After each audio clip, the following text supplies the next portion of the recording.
అందరికీ నమస్కారం అండి. ఈరోజు మనకి గెస్ట్‌లుగా విచ్చేసిన తమ్మారెడ్డి భరద్వాజ్ సార్‌కి, నారాయణమూర్తి గారికి నమస్కారం. అండ్ ముళ్ళపూడి వర గారికి గూడా నమస్కారం అండి. ఆహ్, సో, నేను నా జర్నీ ప్రాపర్‌గా స్టార్ట్ అయింది. ఫస్ట్ నాకు కొంచెం అంటే నేనున్నానని చెప్పి తెలిసింది 'శతమానం భవతి' అనే సినిమా నుంచి 2017లో.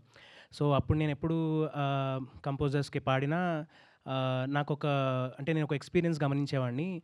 ఏ పాట పాడినా ఫైనల్ మనకి సింగర్స్‌ని చెన్నై నుంచో, బాంబే నుంచో తీసుకొచ్చి పాడించడం ఒక కైండ్ ఆఫ్ అంటే ఎక్కువ శాతం అంటే ఒక 10 సాంగ్స్ ఉంటే అందులో ఒక 8-9 సాంగ్స్ అన్నీ అట్లా ట్రై చేసేవాళ్ళనమాట బయట సింగర్స్‌ని తెచ్చి. సో, నాకెప్పుడు లోపల ఒక ఫీలింగ్ ఉండేది. అరే! మనం ఎందుకు అంటే ఎక్కడ మనం వెనకబడుతున్నామన్న ఫీలింగ్‌తో నాకేంటంటే అంటే ఈ ఈ దారి కనుక్కుంటూ వెళ్ళే ప్రాసెస్‌లో 9 ఇయర్స్ ఇంతవరకు మీ అందరి ఆశీస్సులతో దేవుడి ఆశీస్సులతో నేను I have been going strong.